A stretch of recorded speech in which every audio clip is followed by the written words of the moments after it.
the members see fit. Chair recognizes the Minority Caucus Whip, Representative Wilkerson, for the Minority Report. Thank you, Mr. Speaker. I was actually not going to come up today, but I had a few questions, and I listened to the passionate debate on both sides, and I think I have the connection here.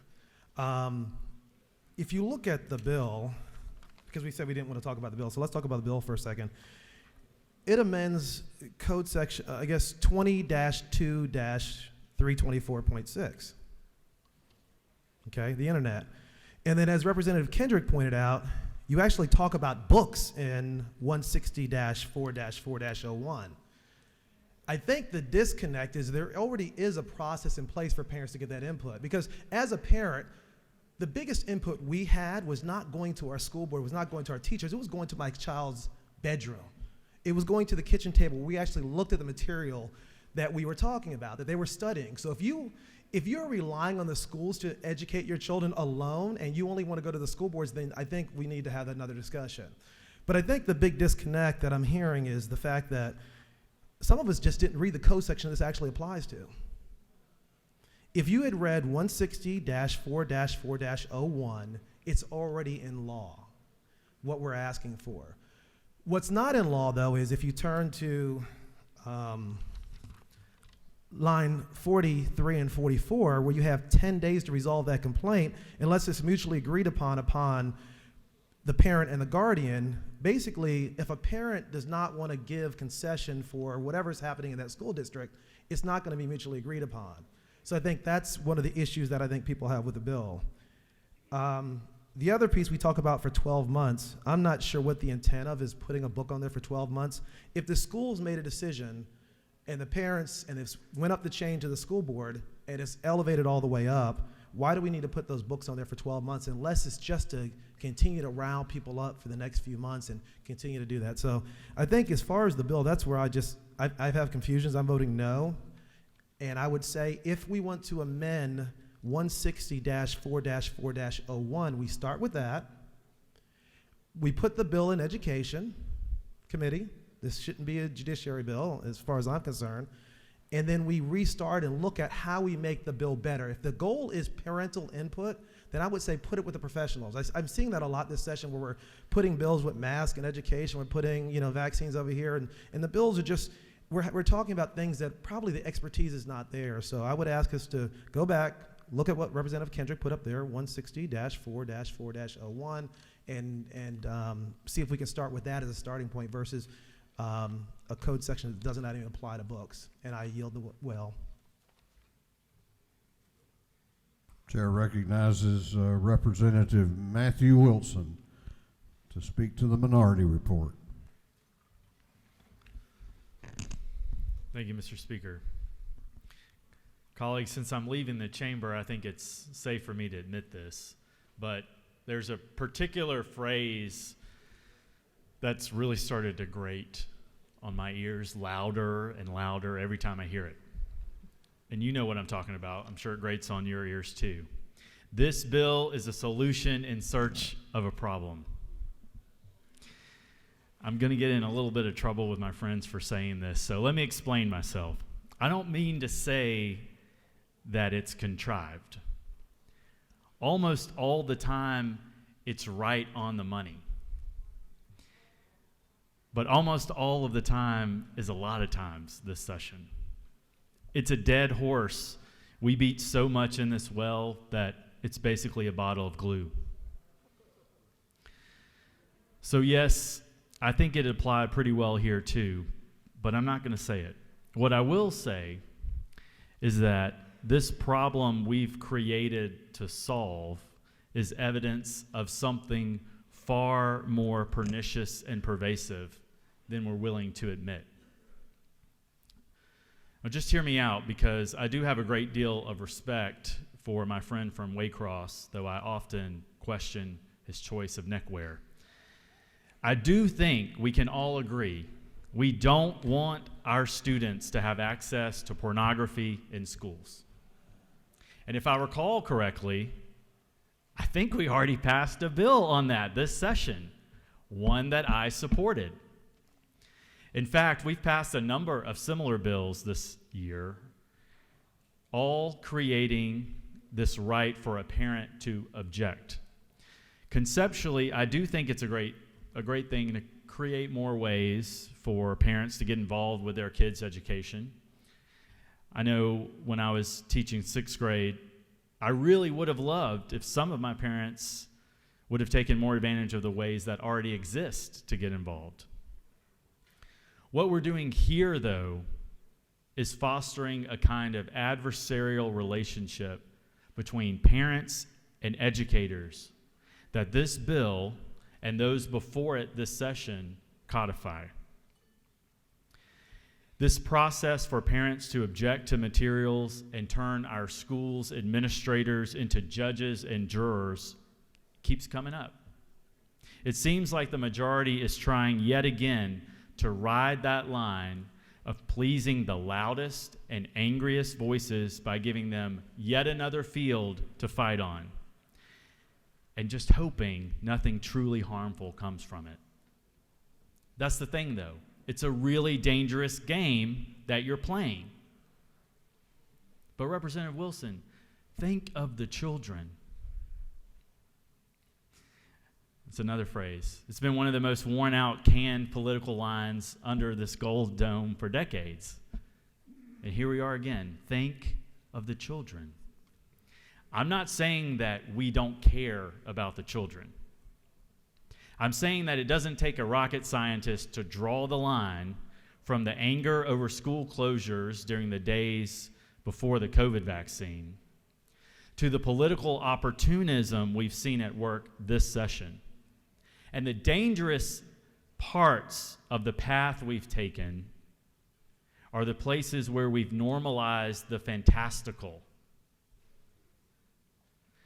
I don't know if you've forgotten, but one of the majority party's members of Congress representing our state right now rose to fame and prominence by posting about how Nancy Pelosi and Hillary Clinton were running a child prostitution ring.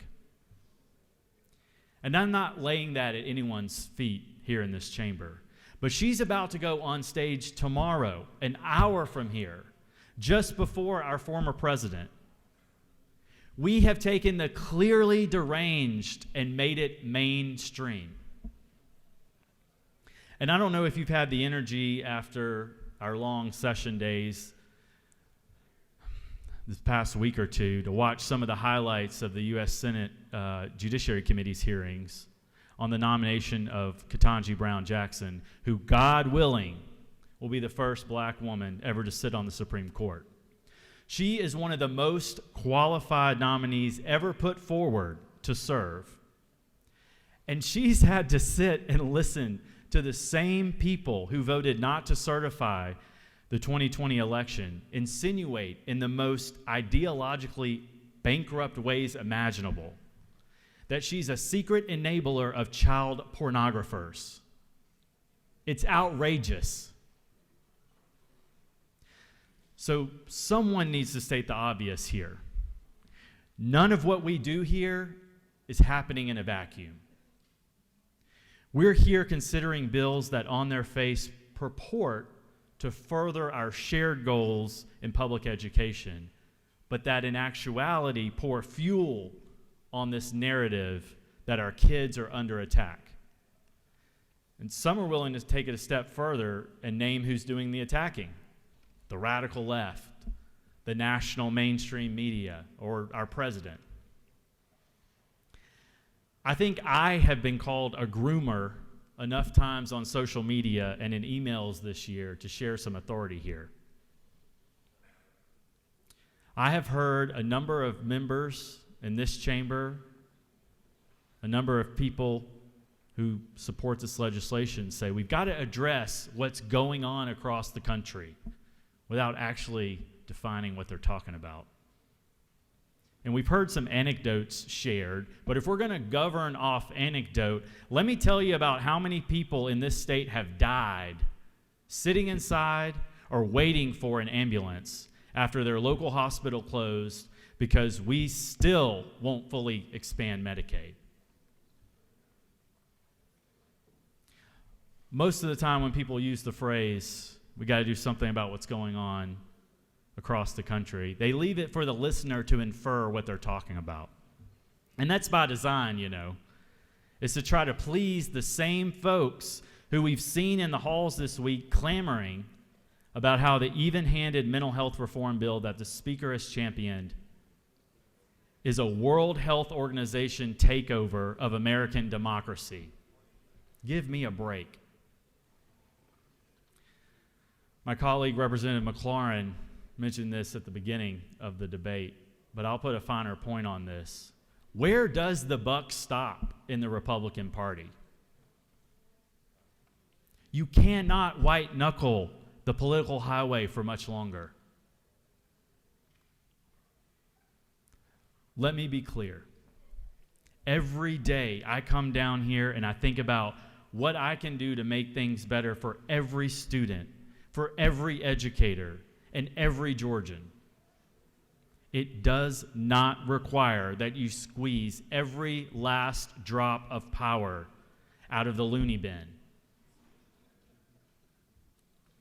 I support efforts to keep age-inappropriate materials out of our classrooms. I support that. That's why I voted for your bill, aiming to do that earlier this session. But this is part of something entirely separate. And I cannot contribute to this narrative that, if left unchecked, will completely tear this country apart. Colleagues, I ask you, if you have any decency left, stop making our school kids, our students, your favorite political football, and oppose this measure. Mr. Speaker, I'll yield for a question. You do not have any questions. Thank you. I yield the well. Gentleman has yielded the well. Chair recognizes to speak to the minority report, Representative Bodie. You have 8 minutes remaining. Thank you, Mr. Speaker. So we're here again. We're here again with another bill that injects conservative ideology into K through 12 public education. SB 226 is an attack on a society that is beginning to talk about diversity and inclusion. SB 226 is another classroom censorship bill that will put even more pressure on our school principals and teachers. HB 1084, the divisive concepts bill, was passed this House earlier this month by 2 votes, was the first classroom censorship bill. Now, these classroom censorship bills are not a new development in Georgia, as you have heard, and as you research book banning bills and the divisive concept bills are starting to become the national norm, with over 36 other states passing these type of bills within the last year.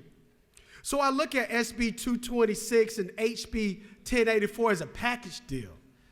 This is a package deal from ALEC and other conservative think tanks out of Washington, D.C., manufacturing so an issue and a problem so Republicans can have something to fight for and champion during an election year. But my question would be, why not fight to expand Medicaid, to provide affordable health care for over 600,000 Georgians and create jobs in Georgia? Why not fight for raising the state minimum wage in Georgia from $5.15 so we're not tied for the lowest minimum wage with the state of Wyoming? Why not fight to expand economic development initiatives and solutions for rural Georgia instead of creating another blue ribbon committee to make recommendations? That's what the majority party has been doing for the last 18 years. And when will Republicans figure out how to provide broadband internet to rural Georgia? Oh, I forgot, we got a study committee for that too. So why not address the real problems facing everyday Georgians? Because that takes hard work. It takes innovation. It takes thinking outside the box. to fix the problem. It's easy to rattle the sabers and yell from the mountaintop what the problem is, or if there's a problem. But it's also just as easy to create a problem instead of fixing the real problems. The classroom censorship package has opposition from the Georgia Association of Educators. It has oppositions from pretty much every civil rights organization. And it has opposition from some progressive-minded parents in this state as well. This past year, many of these parents here in Georgia and across the country watched their schools become battle turf over mask mandates, vaccines, and inclusive education. Local conflict wars or culture wars.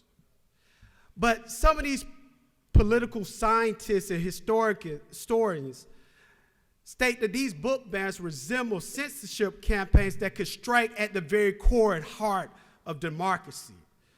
Classroom censorship bills leaves entire communities without having an opportunity to be involved in the conversation on public K through 12 education.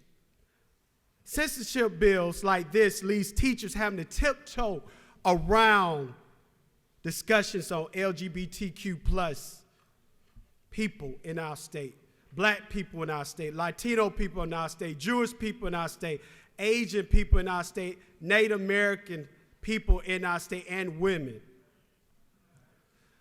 So, these classroom censorship bills also affects our AP courses in our state. AP teachers were sent a reminder of program principles that they must adhere to. If instructions is censored, the College Board says students could end up losing AP credit. Now, aside from SB 226 affecting high school students and their AP courses, I have another huge problem with this bill. It puts all the pressure on one person to make the determination of what is inbounds and out of bounds as far as being obscene. It puts it all on one individual, a principal who's not elected to make that decision. So I ask you why? Why are we here again? Why are we dealing with another ALEC 2-for-1 package deal? Because this is what the majority party wants to take up. So I want to talk a little bit about HB 1084 before I sit down, because this is just not another political bill. The passage of HB 1084 was personal for me. I was born and raised right here in Atlanta, Georgia, which is the birthplace of Dr. Martin Luther King Jr. So as an APS elementary school student, I enjoyed going to the King Center every year for our annual trip to the King Center. I enjoyed my teachers showing me Eyes on the Prize documentary on the reel-to-reel film projector. I love when my teachers had me and my classmates to read books about the March on Washington and I Have a Dream speech. So I love and respect and cherish the legacy of Reverend Dr. Martin Luther King. Now, there's an article that I read last November from the Insider, and there was a complaint, first complaint filed in Tennessee on this new censorship law, which basically was looking to ban a book teaching Dr. Martin Luther King Jr. The 11-page complaint filed by the Williamson County branch of the conservative parents group Moms for Liberty alleged that Dr. Martin Luther King Jr. and the March on Washington was a set of lessons promoting anti-American, anti-white, anti-Mexican teachings at the school district in South Nashville. The conservative group Moms for Liberty filed a complaint on June the 30th, 2021, a day before the law was set to go into place in the state of Tennessee. So I asked my Republican colleagues here in this caucus, here in this chamber, who voted yes to HB 1084, please don't say you admire Reverend Dr. Martin Luther King Jr. in your speeches and interviews. Please don't say you respect his position on civil rights. Please don't say from the well of the House next February during Black History Month that Dr. Reverend Martin Luther King is a great citizen when you failed to protect his legacy. When you voted yes to HB 1084. So a lot of my Republican colleagues are probably a little uncomfortable right now, and some probably do not care at all. However, some topics that get people fired up in this state more than the Georgia Bulldogs is the legacy of Dr. Martin Luther King Jr. So I can see the headline after this bill and HB 1084 passes. Georgia Republicans ban MLK books for K through 12 schools in Georgia. Mr. Speaker, I yield the well at this time. Okay, that was good timing. All right, we're going on now to the chairman's time. That's 20 minutes by rule, and the chair recognizes Chairman Burchett to speak to the chairman's report. Thank you, Mr. Speaker. Colleagues, I regret that the first bill of the day has turned out like it has, but here we are. Well, I'm going to go line by line through this bill and talk about what the bill does and talk about what the bill does not do. But, you know, in a broader statement, it appears to me that opponents of the bill have been arguing that it's not a good policy to have parents involved in determining what their children are to see at school, which is a taxpayer-funded political subdivision, which blows my mind that that's actually the argument being made. We do not want our parents to have due process. We do not want our parents to make a decision as to what they see and hear in school. And I was thinking about reading one of these passages when I came up here to talk, and I'm not going to do that. But it is clear in this bill two things. One, obscenity or obscene language is not protected speech. It's not protected speech. Nowhere. The Supreme Court has dictated that. The reason this bill was in my committee was because this is a legal standard, and we have used that legal standard for what obscenity is in this measure, and it's determined by the locals. Ultimately, this retains local control. It was pointed out that we have laws in place that require this process, but like we have done time and time again, both parties, that is a very, very ambiguous law. It says you must have a process, but it doesn't say what the process is. So this is merely clarifying the time frames when you can challenge and when you must have rendered a decision. That is it. That's what it's doing. It's clarifying the law. And one of my colleagues left the well saying that in a very ominous voice, and that testifier is now running for state office or House seat. Well, it appears to me that many of the speakers in the well today are running for a statewide office because we talked a lot about things outside of this bill.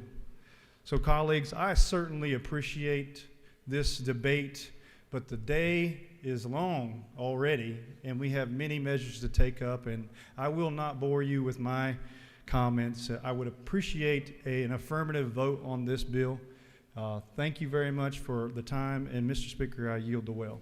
Gentleman has yielded the well. Is there any objection to adopting the committee substitute? The chair hears none. The committee substitute is adopted. Is there any objection to agreeing to the report of the committee, which was favorable to the passage of the bill. The chair hears none. The report of the committee is agreed to. Shall this bill now pass? All those in favor of the passage of the bill will vote aye. Those opposed will vote no, and the clerk will unlock the machines.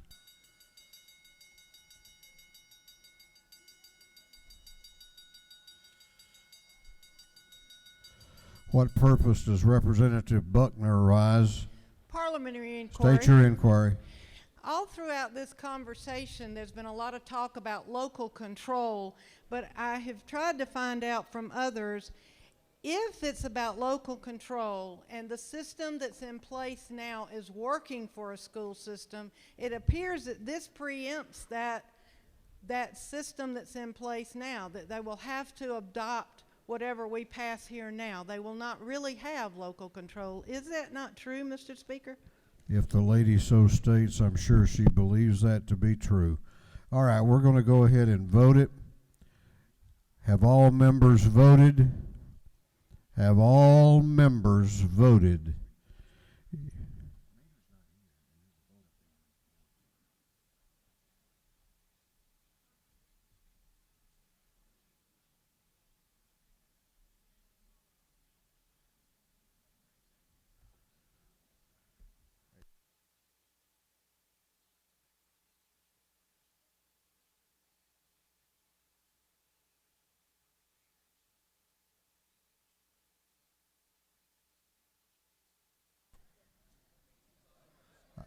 I'm advised by 3 people that the member was here, voted, and then quickly left. Have all members voted? If so, the clerk will lock the machine on the passage of Senate Bill 226. The ayes are 97, the nays are 61. This bill, having received the requisite constitutional majority, is therefore passed. What purpose does Chairman Burchett rise? To make a motion, State your motion. make a motion that we immediately transmit to the governor's office for signature. Gee, I can't recognize you for that motion. Thank you. So, what purpose does Representative Wilson rise? Make a motion. State your motion. Mr. Speaker, I move that we reconsider. Representative Wilson has moved that the House's action be reconsidered. That will be put on the calendar for the next legislative day and taken up at that time. Okay, clerk will read the caption to Senate Bill 543.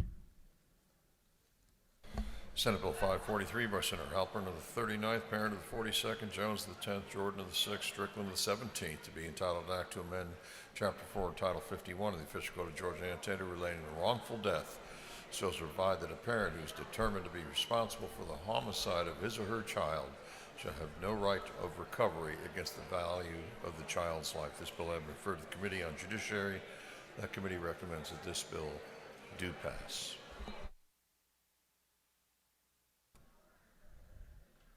Chair recognizes Chairman Rich to present the bill. This House will come to order. We're still taking up the rules calendar. Lady may proceed. Thank you, Mr. Speaker. I will be brief. Ladies and gentlemen, I bring to you Senate Bill 543. This bill clarifies an ambiguity in our code, making it clear that a parent who kills his or her child cannot recover or pursue a claim for the wrongful death of that child. Title 19, our Domestic Relations Code, provides that a parent has the right to recover for the death of his or her child. Our Torts Code, Title 51, also provides that the right to recover for the death of a child is provided for in Title 19, the code that I just previously referenced. Our probate code, which is found in Title 53, contains what we call the Slayer statute, which provides that a person who kills another person cannot inherit from the victim's estate. So this bill, Senate Bill 543, revises Titles 51 and 53 to clarify that the Slayer statute limits and prevents the Title 19 right of a parent to recover for his or her child's death where that parent has killed the child. Clarifying our code in this way will save future grieving parents from having to litigate this issue against a parent who has killed their child. And with that, Mr. Speaker, I will yield for any questions. Do you yield for questions? Yes, I do. Chair recognizes Chairman F. Stration to your left for a question. Will the lady yield? I will. Ma'am, isn't it true that this is necessary because there are horrific circumstances where potentially a parent is actually what in common law we call the slayer statute, and that because of ambiguity in the law, that either that parent or in the case of a murder-suicide, that parent's family that committed the murder could potentially be able to recover from that horrific crime? Yes, that is correct. And isn't it because of that that this legislation is needed? And I thank the chairwoman for carrying this important bill. Yes, it is. Thank you. You're welcome. Do you further yield? No, Mr. Speaker, I will yield the well, and I just request your favorable consideration. Thank you. Lady has yielded the well. We have another member who wishes to be heard on the bill. The chair recognizes the Dean of this House, Dean Smyrie, to speak to the bill. Mr. Speaker, ladies and gentlemen of the House, I just wanted to come and first of all thank the chair lady Rich for this this bill. This is to me one of the probably most important bills I'm going to vote on this session. I'm going to ask you to please vote yes. I've experienced this situation where there has been a murder and a suicide in a family, and I'm just going to ask you to vote yes. This is a tough situation, and I've talked to the family yesterday, and I told them that I was going to say a word, and they texted me this morning and thanked me. And this is always, life is so precious, and I want to thank Chairman Rich and Senator Halpern and Representative Estration and others who have worked on this.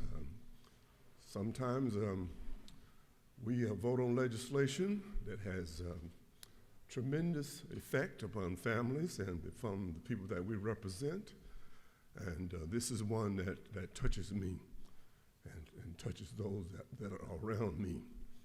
And it's a tough situation, but I think this is something that we can all be proud of and be happy with. And with that, Mr. Speaker, I appreciate this opportunity and the members of this House, and at this time I will yield the well. Thank you. Thank you, Dean Smyrie. It's not always the ones that make the news that matter. Is there any objection to the previous question being ordered? The chair hears none. The previous question is ordered. Is there any objection to agreeing to the report of the committee, which was favorable to the passage of the bill? The chair hears none. The report of the committee is agreed to. Shall this bill now pass? All those in favor of the passage of the bill will vote aye. Those opposed will vote no, and the clerk will unlock the machines.